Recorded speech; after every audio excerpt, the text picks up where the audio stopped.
looking at products, trying to, stop waste. What does the card say about, are we going to look at waste in a different way? Interesting. Professionally, yes. But you'd have to be really sharp and focused. You couldn't really relax about the whole thing. You're always concentrating on the product and making sure there's no waste of any sort.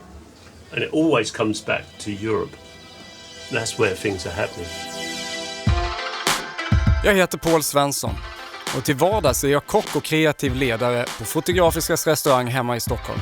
Men i den här serien ska jag ge mig ut och se vad som händer i kök på andra håll i världen och försöka få syn på vad som väntar runt hörnet. Vad kommer vi att äta? Hur kommer vi att äta? Och framförallt, varför?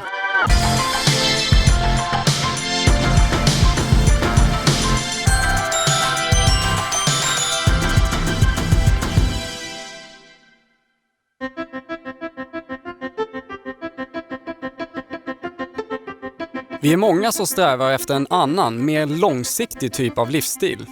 Och en ny våg av restauranger växer fram där strävan att lämna ett så lågt miljöavtryck som möjligt är lika viktigt som maten som serveras och hur den smakar. Men det handlar också om att ta tillvara på de resurser som redan finns och se till att inget går till spillo. Oavsett om det gäller en ful fisk, en gammal plastpåse eller en kantstött grönsak.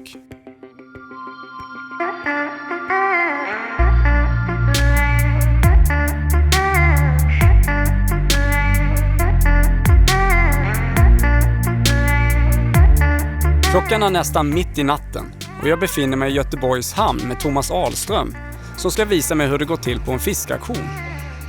Och så ska vi prata om något som fler och fler kockar börjar få upp ögonen för, nämligen bifångst. All den fisk som råkar hamna i fiskarnas nät och trålar när de egentligen är ute efter något annat.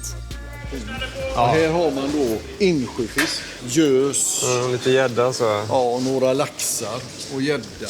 Men bifångst har ju blivit hett som attan den sista tiden. Ja. Och varför är det så? Varför har vi inte tagit tillvara på det innan? Nej, det har väl varit att man bara skulle fiska de fiskarna i havet som var lätta att sälja och så skulle man plocka ut de stora som man fick bäst pris för. Men nu har ju EU gjort en lagstiftning så att man får inte kasta tillbaka någonting i havet utan allting ska landas. Så går det inte att sälja så ska det avsättas på andra marknader. Det är lite goda gubbar. Ja, här är en perfekt bifångslåda. Marulk för 20 år sedan. Det var också en fisk som ingen visste egentligen vad det var för något. Det var inget pris och den har ju blivit så populär så den är extremt dyr idag. Men som fjärsäng där som vi såg där borta, det var ju liksom ingen som käkade på restaurang förrän stjärnkrogarna bara servera fjärsäng helt plötsligt. Och då blir det plötsligt intressant att äta det där. Precis. Det är ju viktigt att poängtera att bifångst är något som vi helst vill slippa. Men så länge man råkar få upp udda arter är det ju ändå bättre att göra något vettigt av dem. Därför ropar Thomas bland annat in fisk åt en restaurang som heter just Bifångst och som huserar på klassiska Fiskekrogen här i Göteborg. Vi ska faktiskt dit senare idag, men först ska vi ta del av ett fascinerande skådespel som äger rum varje morgon i Göteborgs hamn. 28, 29, 31, 32, 33, 34, 35, 36, 37, 38, 39, 40. 40 kronor Hansson. Det är ju ett skådespel och dess like liksom. Han står den här gruppen runt en låda. Men man blir ju sugen på att bjuda in någonting. Är det något speciellt du ska ha idag? Ja då, du kan få köpa exempelvis trollummen här uppe. Så kan du få ropa in dem så får vi se om du lyckas med det. Den här är min. Den här kommer jag inte ge mig på. Okej. Vad ska du göra med dem? Jag ska inte ha den. Du ska inte ha den här. Vad skulle du betala för den här? Är du stockholmare eller? Nej, men. Fan kommer ni in här? Vad skulle man betala för en sån här låda? Jag vet inte. Nu ska jag köpa dem. Alla är det som backar ner. Då ska vi se, då är det en fin låda med 8 kilo. Jag har den för en 20. En 20, 50, 21, 50, 22 kronor. Vad är dyrt det? Nej, det var billigt. Kanonpris. Vad är billigt? Du ska titta på dem. Ser de ögonen är som jävla roulette på dem, vet du? Jo, men så, det var ju så många som nickade. Jag hängde inte med. Vi har varit här i 50 år, jag och Thomas. Jo, jag märkte det. Det är min första dag här, märktes det?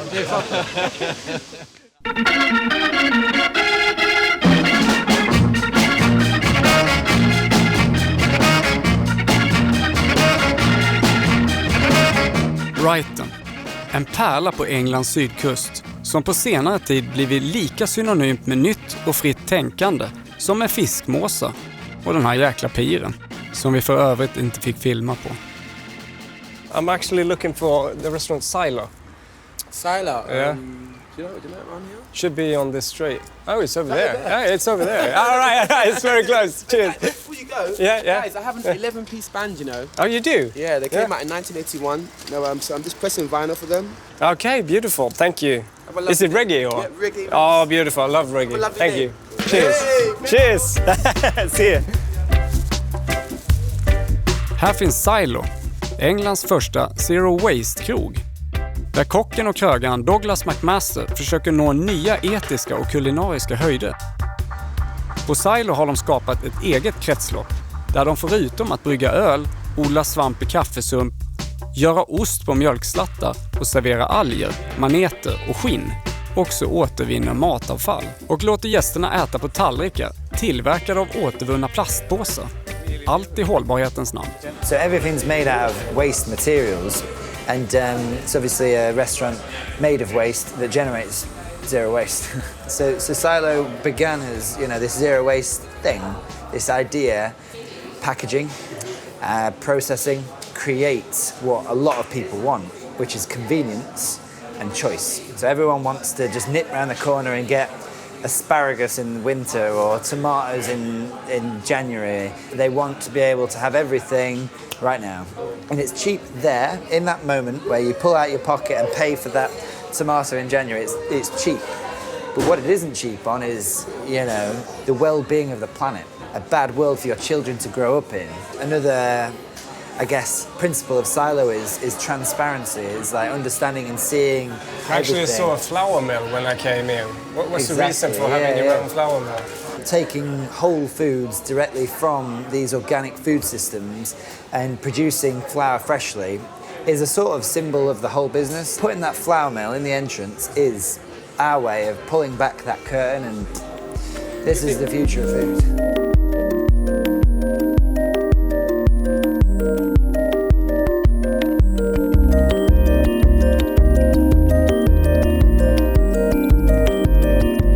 This is the downstairs kitchen. Yeah.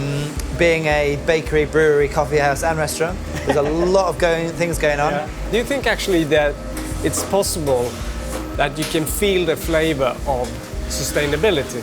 I think that, yeah, the food does taste different. Everybody that comes here just says that, like, they're full, but they feel lighter and brighter. They're more positive because of the food. So that you could say that it's a different kinds of sense. It's the seventh sense. Yeah, exactly. Yeah. I like that. Yeah. Maybe that's it. Yeah. So this is our latest batch of Silo Ale. It's a beautiful smell.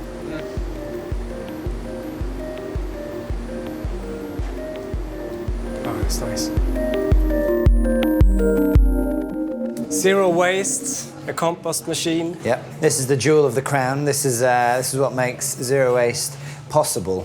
Eggshells, trimmings, leftovers can basically go directly into here and turn into amazing compost. And So what do you use this for? on a Monday when I go to our suppliers and I pick up all of our produce, I give them all of this compost and they give me the produce. I come back and it just goes on and on and on. It's just that closed loop system that works.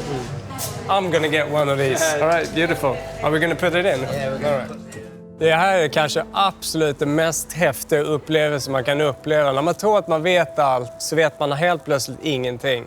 Eller man vet mycket mer. Man har bara lust att åka tillbaka till restaurangen och sen liksom bara sätta igång. Som hållbarhet eller zero waste. Det här är framtiden. Det är redan framtiden och man vet ju inte ens vart han är på väg.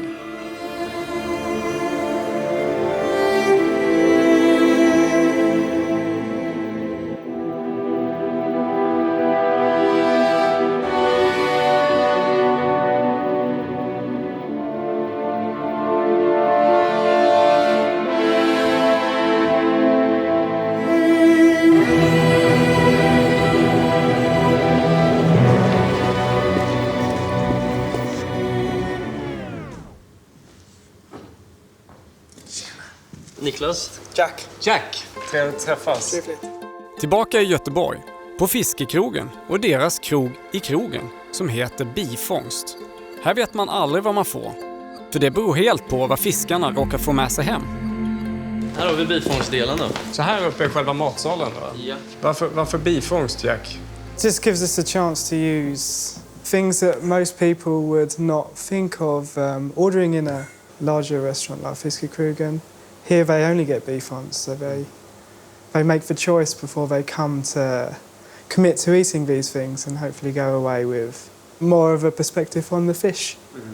What's the reaction from the guests? There's a few guests that find some of the bifångst things different, but not in a bad way, just different. We try and pair them with good flavours from our repertoire. Bifångst är ju ändå också någonting som man inte kan förbeställa, vad man vill ha. Det är väl den roligaste grejen nästan med det. Vi vet ju liksom inte vad som finns och vad vi får, och pratar med våran fiskhandlare på morgonen och så det tar vi. Det kan vara vad som helst.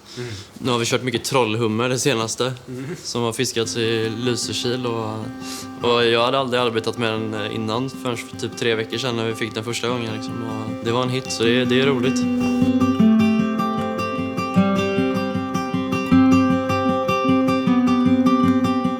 Ungefär 1/3 av all mat som produceras runt om i världen varje år försvinner eller slängs. Do you want me to move?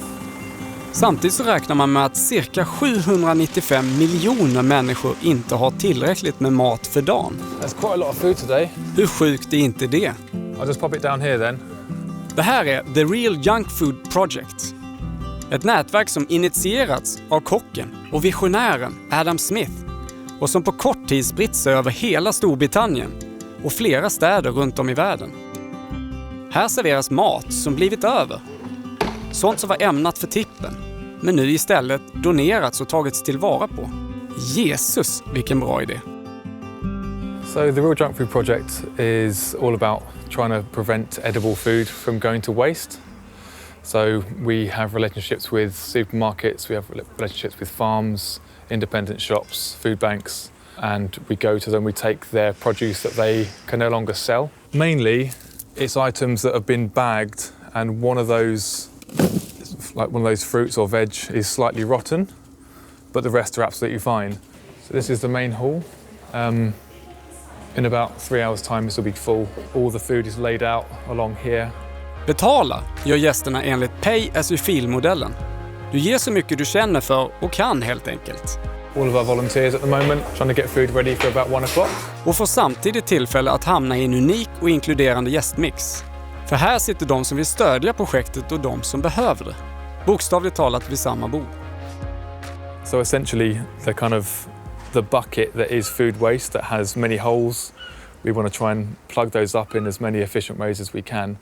In terms of the whole network, we want to put ourselves out of business. So we don't want to be doing what we're doing anymore. We want to change legislation. We want to encourage people to trust their senses with food, not dates on packets, so that future generations won't be as wasteful and that the system won't be as broken as it is now. Det är otroligt inspirerande och hoppingivande att se så många människor brinna för vettiga förändringar. Att hitta sätt att sluta producera så mycket avfall som vi gör idag och att göra något klokt av den maten som ändå blir över. Och att vänja sig vid att äta sånt som annars skulle ratats. Jag är helt säker på att det finns massor vi skulle kunna göra för att bättre förvalta det vi har.